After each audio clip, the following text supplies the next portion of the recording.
अद्य शुक्रवासरः अथवा भृगुवासरः पौष कृष्ण त्रयोदशी चतुर्दशी च दिनांक 20 जानेवारी 2023 रसरत्न समुच्चय शंखं चक्रं जलौकान् ददतमृतघटं चारुदोर्भिश्चतुर्भिः सूक्ष्मस्वच्छातिरुद्यां शुकपरिविलसन्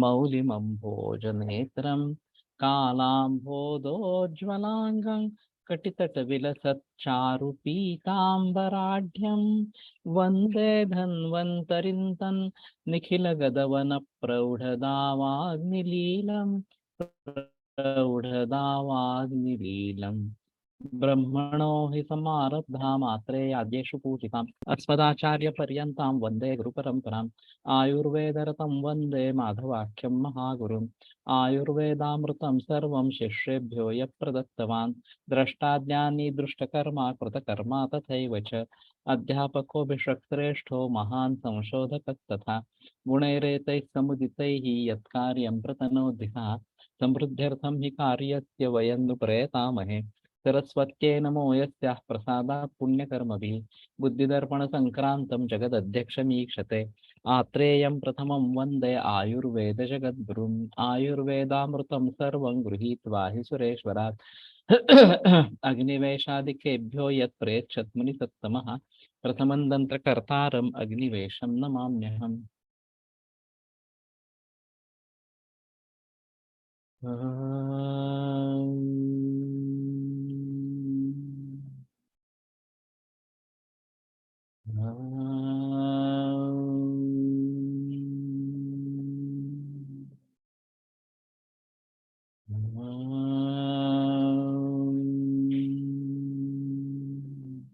ओम शांति शांति शांति। सर्वे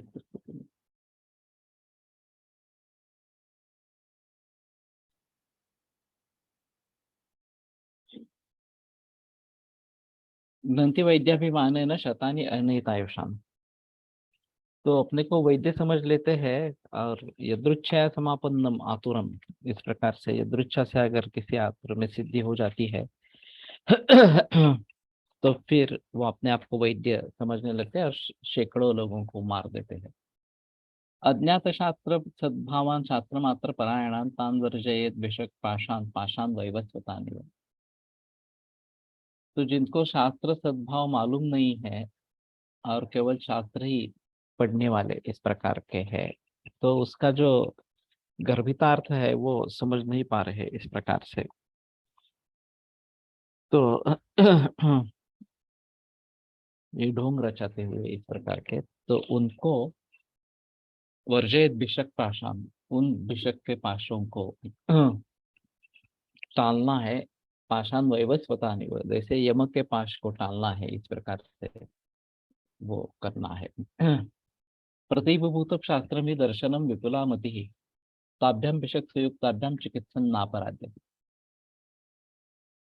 तो शास्त्र दिए जैसा है और दर्शन जो है हमारी विपुल मति बुद्धि इस प्रकार की है। तो ये भी काफी प्रख्यात इस प्रकार का श्लोक है और काफी जगह पे प्रयोग में लाया जाता है।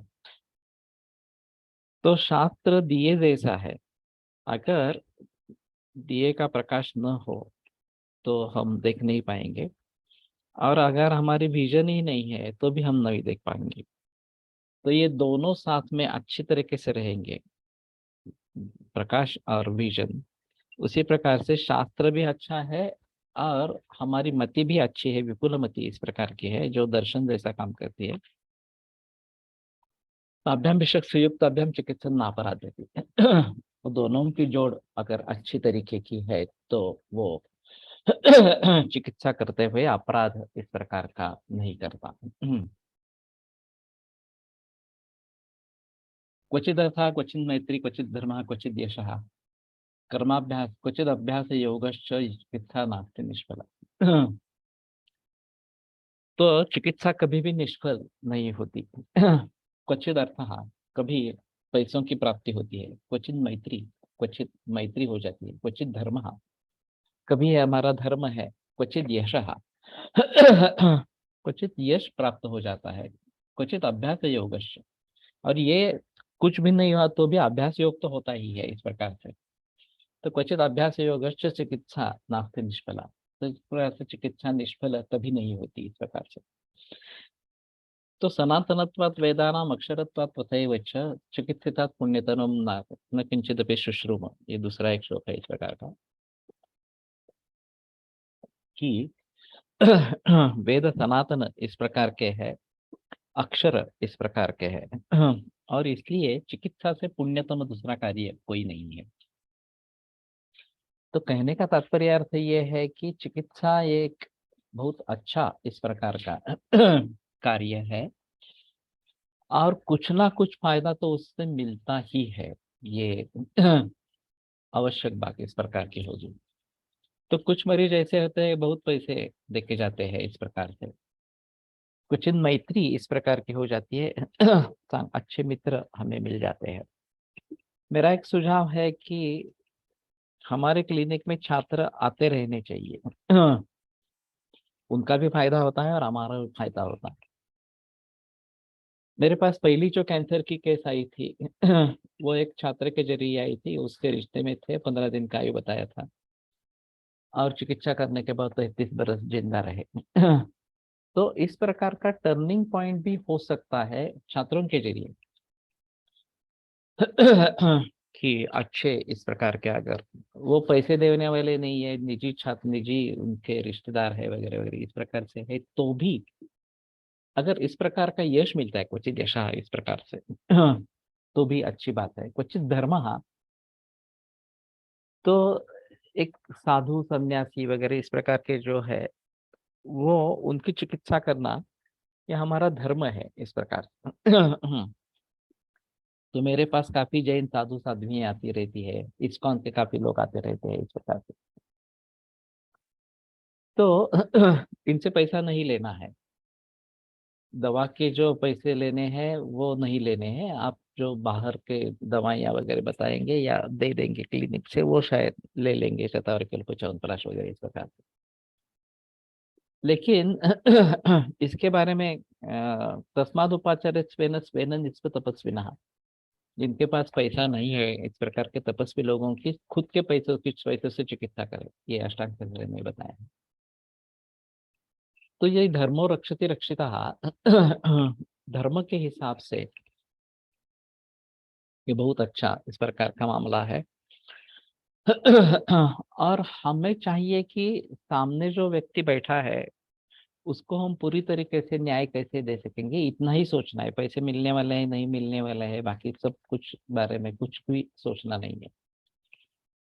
शेंडे सर कहा करते थे कि कोई आदमी आया, पैसा नहीं दिया उसने इस प्रकार से, तुमने चिकित्सा दे दी, दवाइयाँ दे दी इस प्रकार से, तो भी समझ लेना है कि ठीक है, ये निष्फल नहीं जाएगा इस प्रकार से, और उसका हिसाब भी नहीं रखना है। दोनों तरीके से लोग सोचते हैं। कई लोग दिवाली में ग्रीटिंग भेजते हैं डॉक्टर्स पेशेंट्स को, सभी को, तो ऐसा ग्रीटिंग भेजने के बाद उसको याद आता है, अरे इस डॉक्टर की मुझे पैसे देने हैं, वो पैसे दे देते हैं। और उनका कहना था, उस डॉक्टर का कहना था कि ये करने से बहुत जो उधार रह गया है वो वापस मिल जाता है। तो इसके लिए करे न करे, हम एक केवल इस प्रकार का संदेशा भेजते हैं दिवाली के मौसम में या किसी दूसरे सीजन में। अभी तो ये व्हाट्सएप में काफी कॉमन हो गया है, एक बार एक ग्रुप में मैसेज डाल दो तो सभी को मिल जाएगा इस प्रकार से। तो ये मन से होना है, ये एक बात इसमें रहेगी। और अभ्यास योग तो सभी जगह होता ही है, कम से कम हमारा अभ्यास तो हो जाता है, हमारे अनुभव में एक बढ़ोतरी हो जाती है, एक अनुभव ज्यादा संचित हो जाता है जब किसी की चिकित्सा करते हैं। तो चिकित्सा नास्ति निष्फला, ये क्रिया विक्रिया कुर्वन्ति उपेक्षन्ते स्खलन्ति वा खादन्ति ते पर प्राणान निजानि सुकृतानि च। तो जो क्रिया को विक्रिया करते हैं और उपेक्षा करते हैं या उसमें स्खलन होता है, गलतियां इस प्रकार करते हैं, तो दूसरों के प्राणों को भी खाते हैं और निजानी सुकृता नीच, और अपने सुकृत पुण्य को भी नष्ट कर देते हैं। तो सजग होकर ये करना है, कहीं हमसे कुछ भूल न हो जाए, और विक्रय नहीं होना चाहिए कि विक्रिया है, यहाँ पे विक्रिया का मतलब विमूढ़ उसमें होना, ठीक तरीके से नहीं करना, लेकिन चिकित्सा पण्य विक्रयम, ये भी चरकाचार्य की बात कही है। यावद उच्चोस्थिति प्राणो तावत यावत भेषजम अस्ति च तावत चिकित्सा कर्तव्य दैवस्य कुटिला गति। तो जब तक श्वास सांस चल रहे उच्छ्वसित प्राणों, यावत भेषजम अस्ति च, और जब तक अन्न भेषज खा रहा है मरीज, तावत चिकित्सा कर्तव्य, तब तक चिकित्सा करती रहनी चाहिए। दैवस्य कुटिला गति, दैव की गति काफी कुटिल इस प्रकार के समझी नहीं जाती। और कदाचित दैव योगेन दृष्टि भी जीवती, दृष्टि लक्षण दिख रहे तो भी आदमी जिंदा रहता है, ये भी बात हो सकती है।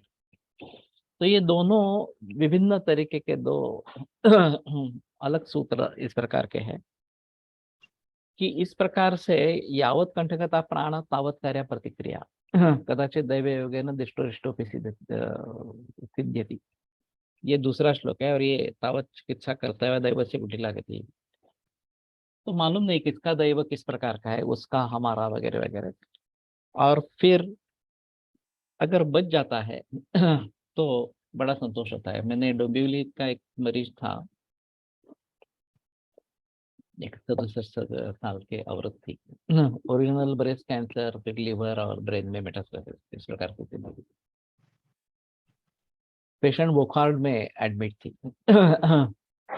बूंद के, और उन्होंने बता दिया कि अब कोई चांसेस नहीं है बचने के, तो घर पे लेके जाओ, 2 दिन ज्यादा से ज्यादा टिकेगी इस प्रकार से। तो वहां मेरी एक पहचान वाली ऑन्को सर्जन थी, जिज्ञासा भाटे करके। तो उसने उसके रिश्तेदारों को अलग बुलाया और बता दिया कि आप एक ट्राई करके देखो, गार्डगिल करके वैद्य है पुणे में, तो उनसे जाके मिलो। वहां से तो डिस्चार्ज ले लिया अस्पताल से, सभी रिश्तेदार घर पे इकट्ठा हुए। और फिर उसके पति और देवर मुझे मिलने के लिए आए पुणे में। तो उन्होंने कहा आप कुछ भी करके दवाइयाँ दे दी, और देखने के लिए आए इस प्रकार से। तो मैंने दवाइयाँ तो दी थी 7 दिन की, और फिर मैं एक दिन छोड़कर देखने के लिए गया। तो कंडीशन बहुत ही बेकार थी, वो तड़प रहे थे वेदनाओं से। मुझसे एक शब्द भी बोली नहीं। लिवर में मेटास्टेसिस था, पेट को छूते ही बहुत ही दर्द होता था इस प्रकार से। तो मैंने कहा कि कुछ पॉसिबिलिटी नहीं दिख रही मुझे, लेकिन फिलहाल दवा दी है, तो 7 दिन तक देखते हैं क्या होता है इस प्रकार से। लेकिन अगर वो भूख लगे ऐसा कहे तो केवल दूध ही देना, बाकी कुछ नहीं देना। मैं वापिस आ गया। 2 दिन बाद उनका फोन आया कि उन्होंने दूध लेना आरंभ किया है, दवा शुरू हो गई थी। और आधा लीटर तक दूध आज गया है इस प्रकार। और वो पूरी तरीके से उसमें से बाहर निकल आई, पूरी ठीक हो गई। तो जो 2 दिन में बसने वाली थी, और अस्पताल से डिस्चार्ज दिया गया था, और सभी रिश्तेदार घर में आ गए थे उसको मिलने के लिए, तो सभी घर अपने अपने घर चले गए, सुधर रही है ऐसा देख के चले गए इस प्रकार। तो ये भी बात हो सकती है कि इस प्रकार से दैव योग है ना, दैव से कुटिला गति, अगर दैव योग अच्छा है तो इस प्रकार से मरीज बच भी जाते हैं इस प्रकार से। अनाथान रोगिणो वैद्य पुत्रवत समुपाचरे प्राणाचार्य पितृवत संपूजक शक्ति भक्तितः। तो अनाथ रोगी जो है उनको पुत्रवत उनका संभाल करना है, प्राणाचार्य पितृवत संपूज्य शक्ति भक्तितः। प्राणाचार्य चाहिए, नहीं तो प्राणाचार्य, ये अजीब है।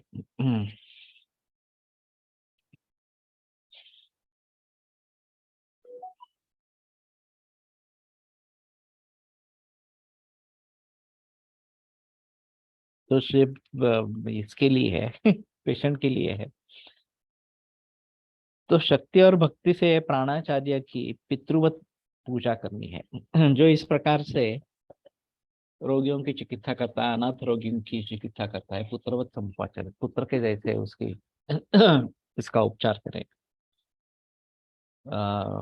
ये मधुवन्ना नानल, इनके बारे में अशोक भट्ट सर ने एक किस्सा बताया था। कि कोई अमीर आदमी था और आत्मा अजीर्ण वगैरह इस प्रकार के सिम्टम्स थे। तो इन्होंने कहा कि अजवाइन अर्क दे दो उनको। तो दे दिया। कोई ऐसी 200-250 ml की बॉटल थी। कितने पैसे लेने हैं? 150 रुपए लेने हैं। तो मैंने बता दिया। तो उस जमाने में, मैं बात कर रहा हूँ 1950 या उसके पहले 1940 की। ये 100-150 रुपए बहुत ज्यादा थे। तो फिर भी वो श्रीमान आदमी था, दे दिए उसने, और ठीक भी लगा उसको। उसी समय दूसरा एक मरीज था, हमारे हिसाब से राजा एक्ष्मा की केस थी। तो इन्होंने इसको दवा दे दी। वो गरीब था बिल्कुल। तो उसको कहा कि इसके ऊपर दूध पीना है, वो मेरे यहाँ आके जाके दूध पी के जाना, दूध यहाँ से मिलेगा, इस प्रकार। उसी मधुरना नानल के दो किस्से हैं। एक अमीर पेशेंट के बारे में, एक गरीब पेशेंट के बारे में। तो ये बात हो सकती है इस प्रकार से। तो अनाथान रोगिणो वैद्य पुत्रवत समुपाचर, तो पुत्र जैसा उसके साथ बर्ताव करना है इस प्रकार से। न प्राणी रहितो देशो न च प्राणी निरामयः, तस्मात् सर्वत्र भेषजा कल्पिता एव वृत्तयः। विषजो पाहिजे, विषजा है यहाँ, विषजाम, विषजाम ठीक है। प्राणी रहित इस प्रकार का देश नहीं है जहाँ कोई जिंदा इस प्रकार का नहीं है। न च प्राणी निरामय, और कोई भी प्राणी निरामय नहीं है, खास करके मनुष्यों के बारे में सोचना पड़ेगा। तस्मात् सर्वत्र भिषजाम कल्पिता एवं वृत्तिया, इसलिए सभी जगह वैद्यों की वृत्ति है ही, उसके बारे में, उसकी उपजीविका का साधन है ही इस प्रकार से। यज्ञश्च च शिरच्छिन्नम अश्वभ्याम संधितम पुरा, पातिता दर्शना पूर्ण भगत च विलोचन। तो यज्ञ का जो शिरच्छेद हो गया था, अश्विन कुमारों ने उसका संधान किया पूरा, और पूषण के दांत निकाले इस प्रकार से, भगत से विलोचने, और भग के लोचन निकाले। राजे यक्ष्मार्दित चंद्रा ताभ्याम एवं चिकित्सिता, राजे यक्ष्मा से पीड़ित चंद्रमा को उन्होंने चिकित्सा उसकी की। भार्गवश्चवन कामी वृद्ध सन विकृति गथा वीर्यवर्ण बलोपेता कुतस्ताभ्याम पुनर्युवा। तो भार्गव च्यवन ऋषि इस प्रकार का कामी, वृद्ध सन विकृति गता, वो वृद्ध होकर विकृति उसकी हो गई थी। वीर्यवर्ण बलोपेता, तो ये वीर्य वर्ण बल से युक्त इस प्रकार का पुनर्युवा उन्होंने, जरा जर्जर तो प्यासित नारी नयन नंदना, ये वाग्भट का कहना है। एभिश्चान्यश्च बहुभिः कर्मभिर्भिषगुत्तमो बभू बभूवतुर्भुषं पूज्यौ इंद्रादीनां महात्मनाम्। तर इस प्रकार के और अन्य बहुत सारे कर्मों के द्वारा ये दोनों अश्विनी कुमार उत्तम भिषक इस प्रकार के रहे, और पूज्य इस प्रकार के हैं इंद्रादि नाम महात्मा नाम, और इंद्र वगैरह के लिए भी ये पूज्य इस प्रकार के रहे। सौत्रामण्याश्च भगवान अश्विभ्याम सह मोदते, अश्विभ्याम सहितः सोमम प्रायः पिबति वासवः। सौत्रामणि में अश्विनी कुमार के साथ भगवान सहमोदत है, अश्विनी कुमार के साथ आनंदित होते हैं।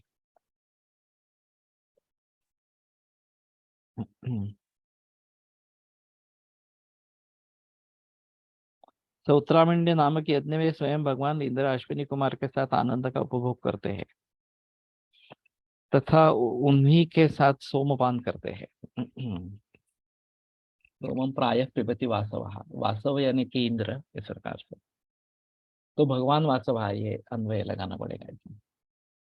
अश्वभ्यां कल्पितो भागो यज्ञेषु च महर्षिभिः भगवा अश्विनौ अग्निरिंद्रश्च वेदेषु सुतरां स्तुताः। तो अश्विनी कुमारों के लिए ये यज्ञ में एक भाग की कल्पना की गई है महर्षि द्वारा। उनके लिए आहुति दी जाती है।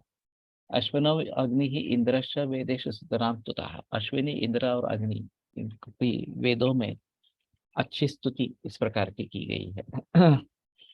हम जब एक गुरुकुल चलाते हैं तो शुरू में इस प्रकार के आहुतियां दी जाती है।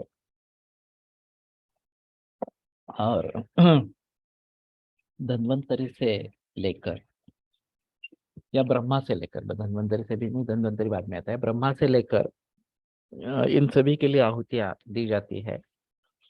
और ये अध्ययन विधि सही इस प्रकार का है, तो ये करते रहना चाहिए। गुरुकुल में तो हम करते रहते हैं इस प्रकार से। वैसे कोयम्बतूर में भी जो तत्वबोधिनी, तत्व प्रकाशिनी, ये अध्ययन चलता है, उसमें भी सुबह है अग्नि में आहुतियां देते हैं इस प्रकार से। वेदवित्यश्विनो देवो पूज्यते विबुधैरपि। तो अश्विनी देव ये दोनों है, वो वैद्य करके जानकार या विबुध लोगों के द्वारा भी उनकी पूजा की जाती है। अजरैर अमरैर नित्यम सुखितैर एवं मातृतैः। जो अजर अमर इस प्रकार के है देव जो है, और नित्यम सुखितैः एवं मातृतैः। नित्य सुखित, सुखी और आदर सत्कार, आदर से उनकी पूजा अर्चा करते रहते हैं इस प्रकार से।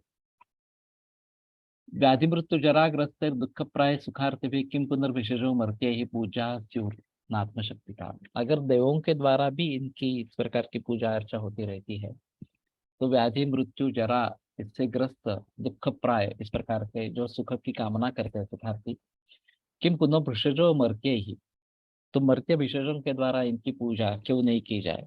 तो पूजा स्युर न आत्मशक्ति था। तो ये अपने हिसाब से अपने शक्ति के अनुसार इनकी पूजा करते रहना चाहिए। ये अहम मुद्दा इस प्रकार का है। तो यष्टा होता कृतात्मक, एक अष्टांग संग्रह में आया है कि यष्टा होता और कृपात्मक इस प्रकार को वैद्य को होना है तो याग करना है। हम हमारे यहाँ, हमारा क्लिनिक गुड़ी पड़वा को शुरू हुआ था, तो हर गुड़ी पड़वा को धन्वंतरी याग करते आए हैं। केवल कोविड-19 के 1-2 बरस में नहीं हुआ, नहीं तो 1986 से ये चलता रहा इस प्रकार का है। तो ये करते रहना चाहिए इस प्रकार के यज्ञ याग या उनकी पूजा अर्चा, ये जो बात है वो करते रहनी चाहिए। रसरत्न समुच्चय मयेत्थम रचितः साधु नितान्तम आद्रियन्ताम सुधियो यदि विद्यते अत्र दोषः क्वचिद अर्हन्ति ममाप्यलम विसोढुम्।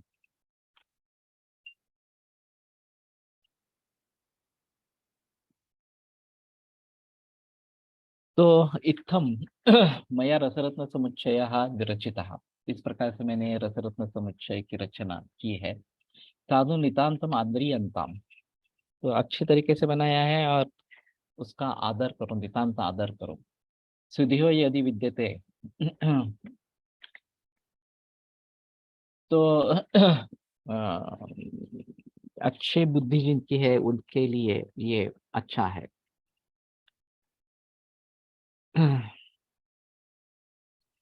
अगर कहीं त्रुटि है इसमें, यदि विद्यते अत्र दोषः क्वचिद अर्हन्ति मापापलम विसोढुम्,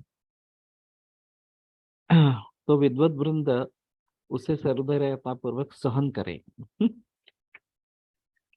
तो अगर इसमें कुछ गलतियां आप पाते हैं तो विद्वत जन जो है सुधिया, तो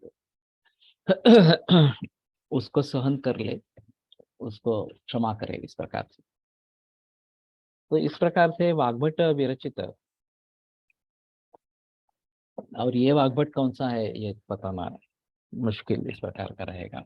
वैद्यपति सिंहगुप्त सुनोर वाग्भटाचार्य से कुलतौ रसरत्न समुच्चय रसकल्पो नाम त्रिंशत्तमोऽध्यायः। तो ये 30वां अध्याय पूरा यहाँ पीडीएफ पर हाँ भेजेंगे। जीएसवीसी में डाल देते हैं। तो कहने का तात्पर्य अर्थ ये है कि इस प्रकार से रसरत्न समुच्चय ये पूरा हो गया। अब मैं मानता हूँ कि मैंने इसका आरंभ क्यों किया, ये पढ़ने के बारे में मैंने क्यों सोचा इस प्रकार से। तो रसद शास्त्र का उदय नागार्जुन के काल से शुरू हुआ, और ऐसा मानता है कि ईस्वी सन 7वीं सदी में यह रस शास्त्र का उदय हुआ, और उसको अच्छी तरीके से भली भांति आयुर्वेद में समाविष्ट किया गया। एक ही जो श्लोक है कि यहाँ दोष दूष्य वगैरह ऐसे कुछ विचारणा नहीं करनी है, तो उसके आधार पर ऋषिकेश मैत्री जैसे लोग उसको कोसने की कोशिश करते हैं कि ये गलत है, आयुर्वेद नहीं है वगैरह वगैरह। लेकिन अल्पमात्रोपयोगित्वात् अरुचैर प्रसंगतः क्षिप्रम आरोग्यदायित्वात् औषधिभ्यो धिको रसः। ये काफी महत्वपूर्ण मुद्दे है कि केवल बहुत ही छोटी मात्रा में इसका प्रयोग होता है। इसमें चरक में ज्वर के बारे में औषध देने की बात काफी बाद में आई है, ज्वर चिकित्सा में। लंगरम स्वेदनम कालो वगैरह यही सब सिलसिला चलता रहता है। और योगो जोशी सर ने हमें बताया था कि मैं पहले दिन से दवा देता हूँ इस प्रकार से। और फिर उनका कहना था कि रसशास्त्र की दवाइयाँ हैं तो पहले दिन से दे सकते हैं, क्योंकि अल्पमात्र इस प्रकार के है, उसका कुछ पचन होने में तकलीफ नहीं आएगी इस प्रकार। तो अरुचि है अप्रसंगता, अरुचि का प्रसंग नहीं है, उसकी कोई नौबत नहीं है। क्षिप्रम आरोग्यदायित्व, तो सबसे महत्वपूर्ण है क्षिप्रम आरोग्यदायी है। तो इसलिए वनस्पतियों से रस या पारद श्रेष्ठ इस प्रकार का है। फिर पारद को शंकर का वीर्य माना गया है, और गंधक जो है वो पार्वती का रज माना गया है। तो जैसे बाहर इस प्रकार से शुक्र शोणित संयोग होने से नया निर्माण होता है, अर्भक निर्माण होता है, उसी प्रकार का सामर्थ्य इस प्रकार के रसशास्त्र के औषधियों में है।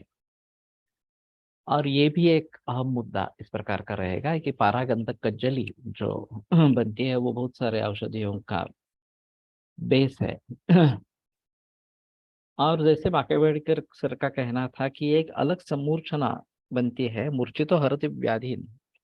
एक बात मूर्छित हो जाए पारद तो वो रोगों का नाश करता है। मृतो जीवयति स्वयं पारद का भस्म बन जाता है तो वो साक्षात जीवन देने वाला है। बद्ध खेच रतान दत्ते, और अगर पारद बद्ध हो जाता है तो आकाश गमन सिद्धि को प्राप्त कर देता है। रसो वायुश्च पार्वती इस प्रकार। तो दोनों के बारे में, वायु के बारे में भी ये बताया गया है इस प्रकार से। तो एक प्राणायाम एक तरीका है योग का, कि जिसमें ये सभी सिद्धियां प्राप्त हो सकती है, कि हरति व्याधि ये भी बात हो सकती है, जीवन दान देने वाला ये भी बात हो सकती है, और खेचरता भी प्राप्त हो सकती है वायु के द्वारा भी। तो कहने का तात्पर्य अर्थ ये है कि ये एक हमारा अद्भुत कोणती गोष्ट ज्याने मित्र सर रसशास्त्र आयुर्वेद में ऐसा म्हणतात, न दोषस्य तो दूष्यस्य च, इस प्रकार का कुछ लोग है। अत्नात्र कार्य विचारणा, इसमें कुछ विचार करने की जरूरत नहीं है। तो औषध इतना वीर्यवान है कि इस रोग में काम करना है तो काम करेगा। दोष क्या है दूष्य क्या है ये सब सोचने की जरूरत नहीं है। लेकिन ये मानता नहीं मैं, जो कुछ संयोग बने हैं इसमें औषधियों के, उसके पीछे लॉजिक जरूर है। ऐसे ही योग नहीं बनेंगे इस प्रकार से। और बहुत सारे भस्मों का इकट्ठा प्रयोग होता है, सुवर्ण, ताम्र, रौप्य, अभ्रक वगैरह वगैरह इस प्रकार से। और थोड़ा थोड़ा कॉम्बिनेशन बदलता है, अलग द्रव्य बनता है, और भावनाएं अलग होती है इस प्रकार से। और उसके जरिए उसकी कार्य शक्ति एक विशिष्ट हो जाती है कि इस रोग में ये काम करेगा वगैरह वगैरह। तो हमें दोष दूष्य वगैरह से कुछ लेना देना नहीं है, ये नहीं बता सकते, ये तो बात सही है कि दोष दूष्य से पाला पड़ता ही है। तो मैं समझता हूँ कि ये दोनों चीजें हमें साथ में होनी चाहिए। एक तो मूल ग्रंथों से, खास करके चरक से तत्वज्ञान के बारे में पता चलेगा, आयुर्वेद के तत्वज्ञान के बारे में। और उसको भली भांति समझ लेना है। और औषधियों के स्तर पर हम वनस्पति से लेकर आहार द्रव्यों से लेकर काफी औषधियां आयुर्वेद में है। तो किसका कहाँ पे प्रयोग करना है हमारे ऊपर निर्भर है। लेकिन अगर हमें आगे बढ़ना है तो हमें इमरजेंसी मैनेजमेंट करनी ही है, उसके बगैर हम आगे नहीं बढ़ सकते। आज एलोपैथी को बढ़ावा जो मिल गया, वो इमरजेंसी मैनेजमेंट में सिम्टोमेटिक रिलीफ का तंत्र डेवलप हुआ, इसके जरिए वो मिल गया है सरकार से। तो उनसे बढ़कर काम हम अच्छी तरीके से कर सकते हैं। सिर्फ ऐसा है कि हमारे पास उतना अनुभव नहीं है। अभी ये भी काफी बात बदल गई है, काफी वैद्यों के पास काफी अच्छा अनुभव है अभी, और इमरजेंसी ट्रीट करते हैं। मैंने भी कैंसर, हृदरोग, किडनी फेलियर वगैरह वगैरह इस प्रकार के गंभीर अवस्थाओं में चिकित्सा की है, सफलतापूर्वक चिकित्सा की है। तो ये बगैर रसशास्त्र के पॉसिबल नहीं है। क्षिप्रम आरोग्य दायित्वात, ये जो रसशास्त्र की खासियत है, ब्रॉड स्पेक्ट्रम इस प्रकार का कार्य होता है। वनस्पति औषधियों से इतना अच्छा कार्य कर पाना मुश्किल है। मैं ऐसा नहीं मानता कि हो ही नहीं सकेगा। शक्यम अस्माभिः अस्मद्देशान्यैः तथा प्रतिविधातुं यथा सिद्धेदेव औषधम एकांत, ये चरकाचर्य की प्रतिज्ञा है। तो निश्चित रूप से हम उसके जरिए चिकित्सा कर सकते हैं, लेकिन उसके लिए ज्ञान, अनुभव काफी होना आवश्यक है। तो वो हमारे पास अगर नहीं है तो ये जुटाते रहना, ये बात रहेगी। और इसलिए रसशास्त्र को जिस तरीके से आयुर्वेद में शामिल किया गया, ये दो अलग ट्रेंड है। शरद सुश्रुत वाग्भट की जो एक पद्धति है, काश्यप की जो पद्धति है, और बाद में ये जो इस प्रकार का रसशास्त्र जोड़ा गया उसमें। और आगे वाले सभी ग्रंथों में, योग रत्नाकर हो, भाव प्रकाश हो, इसका समर्थन किया गया है। इस प्रकार के औषधियों के बारे में बताया गया था। रसकल्पा ऐसा करके रसकल्प भी दे देते हैं। तो इतने सारे लोगों ने इसके बारे में बहस की है, और आज तक ये परंपरा चलती आ रही है। बागेवाडीकर, वेणुमाधव शास्त्री जोशी, गुणेश शास्त्री, ये फणसळकर शास्त्री वगैरह वगैरह, सभी ने इसका जिक्र किया है, प्रयोग किया है, सफलता से प्रयोग किए हैं। तो हम कैसे मानेंगे कि ये आयुर्वेद का अंग नहीं है इस प्रकार से। मैंने मित्रों को कहा था कि तुम नागार्जुन से भी श्रेष्ठ समझते हो क्या अपने आप को इस प्रकार से। या इन सभी बुजुर्गों से, भाग्यवड़ीकर, मेड़ीमाधव शास्त्री जोशी वगैरह वगैरह, इन सभी बुजुर्गों से भी मैं बड़ा हूँ, और मैं कहता हूँ कि नहीं, ये नहीं होना है इस प्रकार का, और कोई उसके लिए प्रमाण नहीं है इस प्रकार से। तो मैंने कहा, जगत्तेव मनौषधं न किंचित विद्यते द्रव्यम वशान नानार्थ योगयो हो। विश्व में एक भी चीज ऐसी नहीं है कि जिसका औषध के रूप में प्रयोग नहीं किया जाता। तो रसशास्त्र भी द्रव्य है, तो उनका भी प्रयोग होना चाहिए इस प्रकार से। वहां तो बताते हैं कि इस प्रकार के इस रोग में ये काम करता है वगैरह वगैरह इस प्रकार से। अगर जिसको हम औषधि मान नहीं रहे हैं वो भी चीज औषध के काम में आती है, तो जिसको औषध के रूप में बताया है वो हमें औषध के रूप में क्यों नहीं ले लेंगे?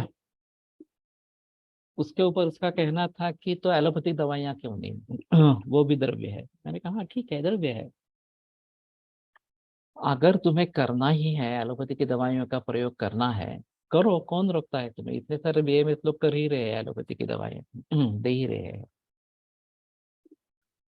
लेकिन अगर हम आयुर्वेद की दृष्टि से उसको प्रयोग करना चाहते हैं तो हमें रसशास्त्र में जितनी इस प्रकार की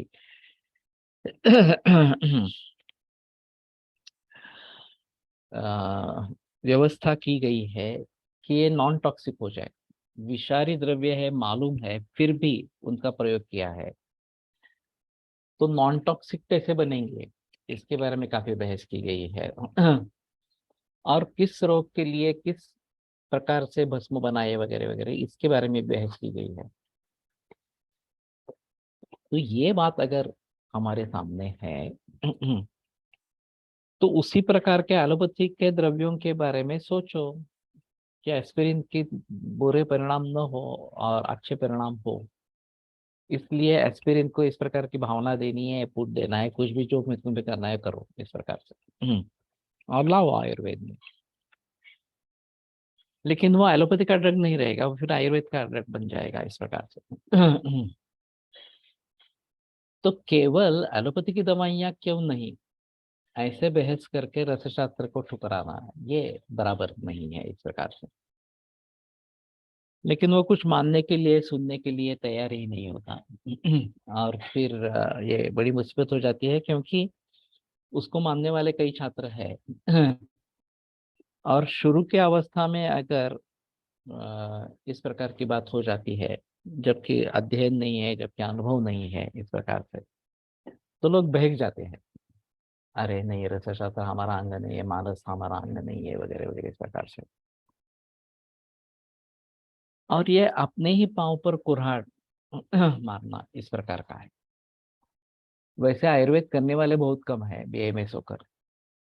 अब जो कर रहे हैं उनमें भी अगर ये इस प्रकार का माहौल खड़ा होगा कि नहीं ये हमारा अंग नहीं है, ये हमारा अंग नहीं है, केवल वनस्पति चिकित्सा करनी है वगैरह वगैरह, ये मूर्खता रहेगी। विदेशों में काफी इस प्रकार से प्रचलन किया जाता है कि आयुर्वेद इज हर्बल इस प्रकार की, क्योंकि वहाँ रसशास्त्र के बारे में बोलना काफी मुश्किल है। और रसशास्त्र के दवाइयों का प्रयोग करना काफी मुश्किल है। अगर कुछ टॉक्सिसिटी हो गई तो फिर वो वैद्य और आयुर्वेद दोनों बदनाम हो जाते हैं। तो इसलिए विदेशों में प्रैक्टिस करते समय बहुत सारे लोग केवल वनस्पति औषधियों का ही प्रयोग करते हैं। अगर इसका प्रयोग करना है तो मेरा कहना है कि 6-6 करके प्रयोग करो। बेटर ऑप्शन भारत में प्रैक्टिस करो, उनको भारत में बुलाओ, यहाँ यहाँ से दवाइयाँ भेजो, ये बेटर ऑप्शन इस प्रकार का है। लेकिन ये बात सही है कि जब तक हम चमत्कार नहीं दिखाएंगे कि एलोपैथिक की दृष्टि से ये इसमें कुछ हो ही नहीं सकता, ऐसी स्थिति है और हमारे दृष्टि से काफी हम कर सकते हैं, तो वो दिखाने के लिए तुम्हारा अच्छा निदान होना चाहिए, तुम्हारे पास अच्छी दवाइयाँ होनी चाहिए, और फिर उसका भलीभांति प्रयोग करेंगे तो रिजल्ट्स मिलेंगे। और ऐसे रिजल्ट्स मिलते हैं इसलिए तो आयुर्वेद टिका है, नहीं तो आयुर्वेद टिकता नहीं इतने इतने बरसों तक इस प्रकार से।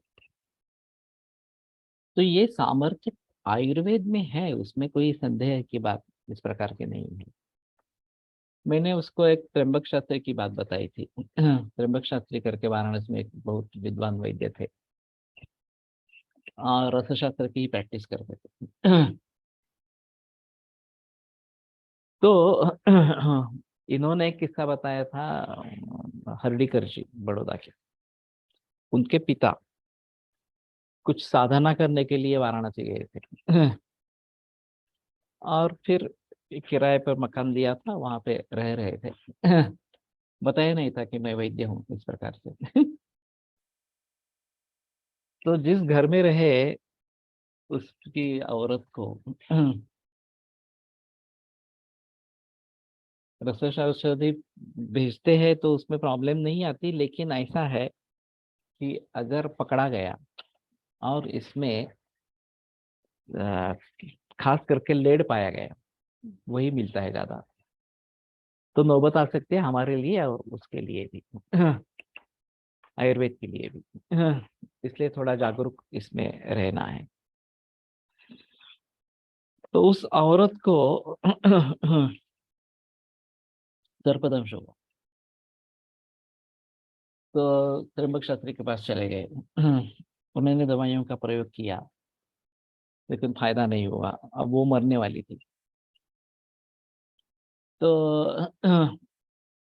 इनको पता चला, हर्डिकर जी के पिता को, कि इस प्रकार का हादसा हुआ है।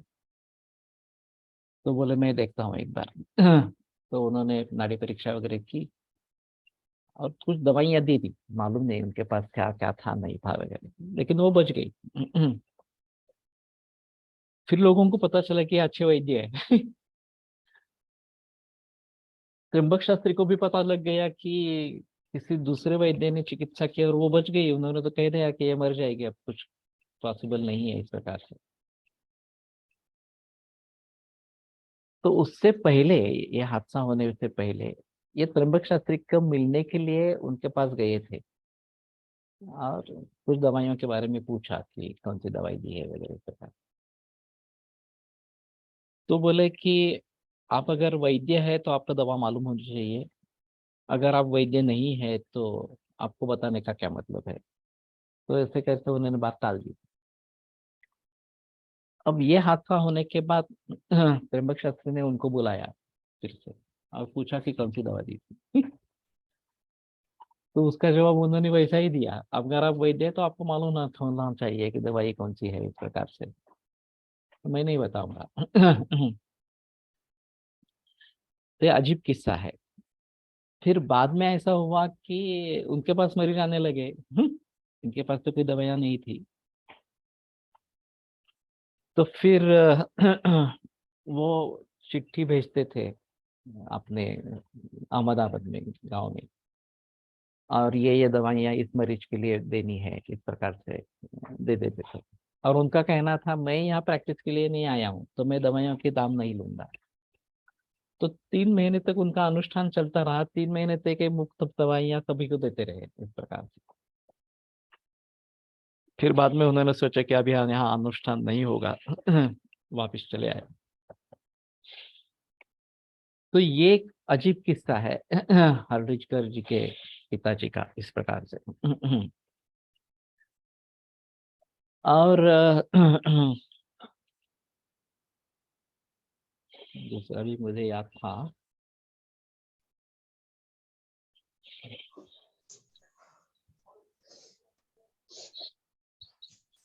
हाँ, अप्पा शास्त्री साठे इनका, वो उनके छात्र रहे और काफी सब सीख लिया रसशास्त्र की दवाइयाँ। और अंत में उनका झगड़ा हो गया। तो त्र्यंबक शास्त्री ने कहा कि मेरी विद्या मुझे वापस दे दो। तो इन्होंने कहा ठीक है, मैंने वापस कर दी, आज से एक भी रसशास्त्र की दवाइयाँ प्रयोग नहीं करूंगा। पुणे में आए। पुणे में उन्होंने वनस्पति औषधों पर प्रैक्टिस की। उनकी किताब है घरगुती औषधे करके। और आजन्म इसी प्रकार की प्रैक्टिस की, लेकिन वो भी बहुत बढ़िया प्रैक्टिस। तो कहने का तात्पर्य अर्थ है ये है कि हम किस तरीके से सोचते हैं उसके अनुसार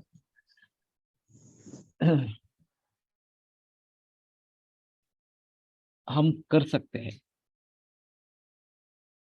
एका मुलीच्या बोटातून शाईचे निघायचे, ही केस पण हार्डीकर यांचीच होती ना, शीसे निघायचे, यस।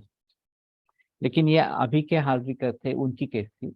मैं बात बता रहा हूँ उनके एक तीसरी पीढ़ी थी उनकी आयुर्वेद में। उनके पिताजी की बात इस प्रकार के रहे। कोणतं पुस्तक? अं, घरगुती औषध आहे, अप्पा शास्त्री साठे। तो ये बड़ी अजीब हकीकत है कि रसशास्त्र छोड़ दिया, एक भी दब रसशास्त्र की दवाई का आगे प्रयोग नहीं किया, फिर भी अच्छी प्रैक्टिस की।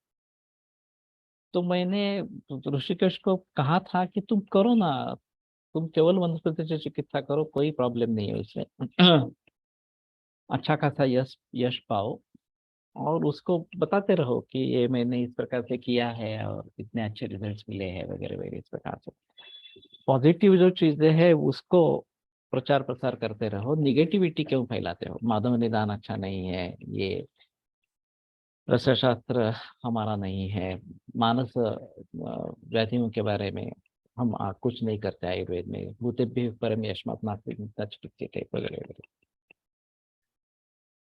तो ये आधे अधूरे इस प्रकार के संदर्भ इकट्ठा करके ये बताना, ये ठीक नहीं है। उसके विपरीत इस प्रकार काफी संदर्भ ग्रंथों में है। मानस ज्ञान विज्ञान धैर्य स्मृति समाधि भी ये चरकाचार्य खुद लिखते हैं, तो इससे मानस रोग नष्ट होते हैं।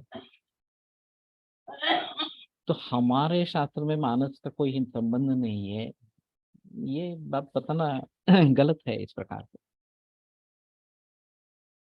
तो कहने का तात्पर्य अर्थ है कि उसके बहकावे में न आए। वो सुधरेगा नहीं सुधरेगा अलग बात है, लेकिन वो जिस प्रकार से प्रचार प्रसार करता रहता है, हम सभी को चाहिए कि उसका विरोध करते रहे, जहां जहां मौका मिले वहां वहां पे बताते रहे कि रसशास्त्र भी हमारा ही अंग है, मानस भी हमारा ही अंग है, इस प्रकार से, ताकि छात्रों को पता चले कि नहीं, ये दूसरी बाजू भी है इसकी, केवल जो ऋषिकेश बता रहा है वही बाजू है, इस प्रकार के नहीं है दीदी। तो इन सभी बातों को ध्यान में रखते हुए रसशास्त्र के बारे में सोचना है, और फिर जो संयोग इसमें किए गए हैं वो किस प्रकार से किए गए हैं। एक स्वर्ण सूचकर के बारे में मैं बताना चाहूंगा। स्वर्ण सूचकर वास्तव में अम्लपित्त की दवा है। अधिकार उसका अम्लपित्त इस प्रकार का है। उसमें पूर्व जन्म से भी अगर जुड़ संबंध है तो भी ठीक होता है, इस प्रकार की फलश्रुति लिखी है। ये एक बात है। चातुर जातम शंख भस्म बिल्व मज्जा कचोरकम, ये जो बात बताते हैं, तो फणसलकर का कहना था कि शंख भस्म खास करके आमाशय पे काम करता है, बिल्व मज्जा जो है वो ग्रहणी में काम करती है, कचोरा जो है वो सुगंधी द्रव्य इस प्रकार का है, वो सुखानुबंधी सूक्ष्म सुगंध रोचनो मृदु इस प्रकार से काम करता है। तो उसकी जो रचना है, हर रचना को देखना है।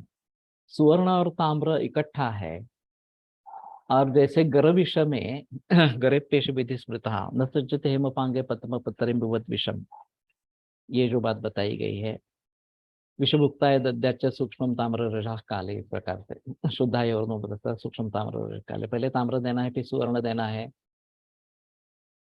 और विरुद्धम पिचाहारम विद्यात गर विशोपम, ये भी सूत्र आता है। तो खास करके गर विष आम विष जब निर्माण होता है तो स्वर्ण सूचकर एक अच्छी दवा है। चाहे उसे बुखार हो गया हो, चाहे संधिवात जैसी पीड़ा हो गई हो, चाहे और कुछ हो गया हो, इस प्रकार से। तो घटक द्रव्य कौन से है उसके आधार पर किस किस किन किन रोगों में ये काम कर सकता है, इस प्रकार से सोच पाना। और उनका कहना था पूरे महास्रोतस में इच्छा इसका अच्छा कार्य इस प्रकार का है। तो मध्यान्ह नाभि प्रदेश से सिद्धांत बिल्व शलाटू भी नाभि प्रदेशस्थ वायु के लिए बिल्व शलाटू सिद्ध मत्स्य का प्रयोग करना है, तो इसके आधार पर उन्होंने बोल दिया कि ग्रहणी में बिल्व बहुत अच्छा काम करता है। शंख क्षार और हिमोग्राही वगैरह जो शंख क्षार के बारे में गुणधर्म है उसके आधार पर आमाशय पर उसका बहुत अच्छा काम है। तो इन सभी बातों से एक सुचेकर स्वर्ण सुचेकर इस प्रकार की दवा हो, तो उसकी कार्मिकता कैसी होगी, इस प्रकार से सोचना है। वैसे गुणी शास्त्री ने काफी गहराई में जाकर इसके बारे में बताया है, लेकिन मैं जो बात बता रहा हूँ ये मैंने फणसलकर से सुनी है इस प्रकार से। सामावस्था रहते भी स्वर्ण सूचक इस्तेमाल कर सकते हैं, सामावस्था में ही करते हैं, निरामावस्था है तो सुवर्ण सूक्ष्म करून सुवर्ण सूचकता का उपयोग होतो का, मैं बहुत वर्षों से करता आ रहा हूँ। केवल इमरजेंसी में सुवर्ण सूचक अगर बताते हैं बाहर से तो सुवर्ण सूचक डायरेक्ट यूज करते हैं, नहीं तो मैं पुड़ियों में देता हूँ तो सूक्ष्म सुवर्ण सूचक ऐसा ही है इस प्रकार। पित्त की निरामा अवस्था है तो कामोदघा अच्छी दवा है, या मौखिक प्रवाह ये अच्छी दवाएं हैं। सामावस्था में तो सूचेखर ही है, और अगर सामावस्था मानसिक कारणों के जरिए है तो लीला विला सबसे अच्छी दवा है, अम्ल पित्त की ही दवा है, नॉर्मल ट्रेडिशन में प्रयोग में लाते थे। तो उसमें अभ्रक है। तो सुवर्ण ताम्र अभ्रक ये संयोग कहाँ, सुवर्ण और ताम्र केवल कहाँ, इस प्रकार से। वसंत कुसुमाकर में भी काफी भस्म है, चंद्रकला रस में भी इसी प्रकार की स्थिति है। तो कहने का तात्पर्य अर्थ ये है कि इसके पीछे जो लॉजिक है वो हमें भलीभांति समझना है, और फिर कहाँ पे कैसे उसका प्रयोग करना है ये सोचना है। मैंने कभी भी त्रिभुवन कीर्ति का प्रयोग नहीं देखा मेरे विद्यार्थी दशा में। कॉलेज में तो पढ़ाते थे त्रिभुवन कीर्ति अच्छी दवा है, हम तो सुवर्ण सूचकर का ही प्रयोग करते आए हैं।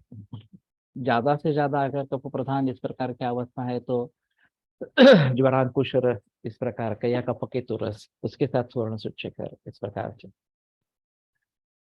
और अगर ठंड बज रही है वगैरह तो महासुदर्शन चूर्ण वगैरह वगैरह। तो कहने का तात्पर्य अर्थ ये है कि हमने त्रिभुवन कीर्ति का कभी भी प्रयोग नहीं किया। कोलटकर सर ने त्रिभुवन कीर्ति का प्रयोग किया, वो कॉन्स्टिपेशन में किया।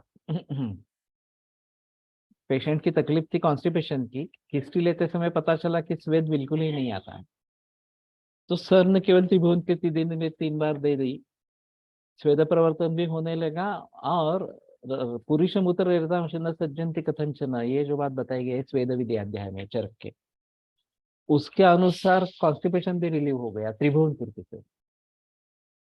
तो ये सर की खासियत थी। कहाँ क्या विचार करेंगे और किस प्रकार से दवा देंगे, ये मुश्किल इस प्रकार का होता था। बेसिक मैंने अर्श की केस बताई थी, बाह्यार्श था और स्वर्ण सूचक से मिट गया। तो मैं थर्ड ईयर में था, मैंने पूछा कि स्वर्ण सूचक क्यों इस्तेमाल किया, तो इन्होंने ये सब सूत्र बताए, शुद्ध रुचि तो तत्क्षाणम हेमचूर्ण से दापे, मेरे कंठस्थ थे सभी। फिर भी इस प्रकार का लिंकिंग नहीं था कि ये यहाँ पे उपयोग में लाना है। और उन्होंने फिर एक रेफरेंस उत्तर स्थान से दिखाया है कि गर्भ विषय से अर्श होता है, विरुद्ध विरुद्ध आहार भी गर्भ विषय है वगैरह वगैरह इस प्रकार से। तो कहने का तात्पर्य आता है रीडिंग बिटवीन द लाइंस बहुत ज्यादा है। तो अगर हम अच्छी तरीके से उन सभी को समझ पाते हैं तो एक अलग बात इस प्रकार की होगी। तो मेरा सुझाव है कि रसशास्त्र में ज्यादा से ज्यादा कोशिश करो। हम एक बार दवाइयाँ बना के 6 करके रख देंगे तो ज्यादा दवाइयाँ बनाने की भी जरूरत नहीं है। सालों साल ये अच्छा रहता है इस प्रकार का, और बहुत कम मात्रा में बहुत अच्छे रिजल्ट दिलवाता है। तो रसशास्त्र आयुर्वेद का ही अंग है, और उसको तोड़ना नहीं है, हमसे दूर नहीं करना है। तो ये बात पक्की ध्यान में रखो। ठीक है, आज यहीं पे रुकते हैं, सोमवार को आगे बढ़ेंगे। 90 years male sudden collapse, खूप स्वेद अनकॉन्शियस, डोळे पांढरे, बॉडी एकदम स्थिर झाले, त्यामुळे थोडंसं उभे केले 5 मिनिट, पेशेंट उठला। या उसमें ऐसा है कि कोई भी सुवर्ण का कल्प इस अवस्था में काम करता है।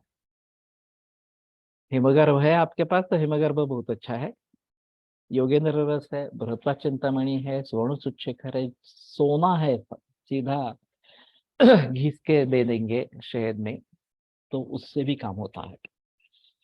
अंतरकर सर का बृहत्वा चिंतामणि पर काम है इसमें पोदार आयुर्वेद में।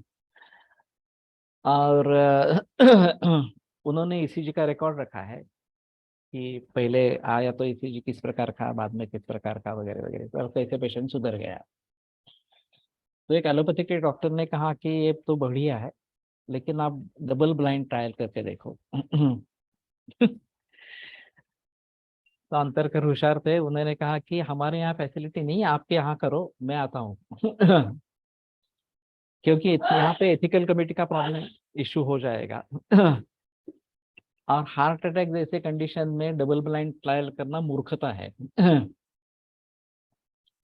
वो भी जानता था, एलोपैथी का डॉक्टर भी जानता था। फिर भी आयुर्वेद को नीचा दिखाने के लिए उसने ये बोला था। तो कहने का तात्पर्य आता है कोई भी सुवर्ण कल्प या सीधा सुवर्ण इसमें देते हैं तो फायदा होता है हार्ट अटैक कंडीशन में खास करके। तो या तो हम इसको लेकर आगे बढ़ेंगे, सोमवार को चरक को लेकर आगे बढ़ेंगे। और अगर किसी के पास गोवा फड़के की द्रव्य गुण की किताब है संस्कृत वाली, तो वो शेयर करे पीडीएफ उसकी। भाव प्रकाश निघंटु तो मिल जाए निघंटु के जरिए। तो आगे बढ़ेंगे। आयुर्वेद प्रकांडो निगदित शल्य तंत्र प्रधान शिष्येभ्य शाश्वतो यन्निखिल जन कृपा व्याप्त चित्तेन येन आयुर्वेदस्य वाञ्छन् पुनरपि भुवने ताञ्च सुष्ठु प्रतिष्ठां श्रेष्ठं धन्वन्तरिं तं प्रणमति च सदा वैद्यवर्गो हि नूनं वैद्यवर्गो हि नूनम्।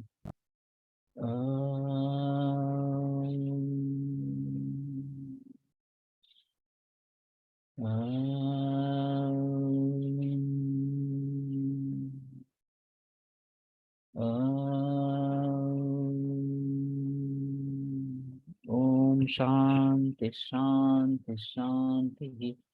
विरम्यते व्याख्यान व्यापारात्। मंगलवासरे सोमवासरे पुनरपि मिलिष्यामः।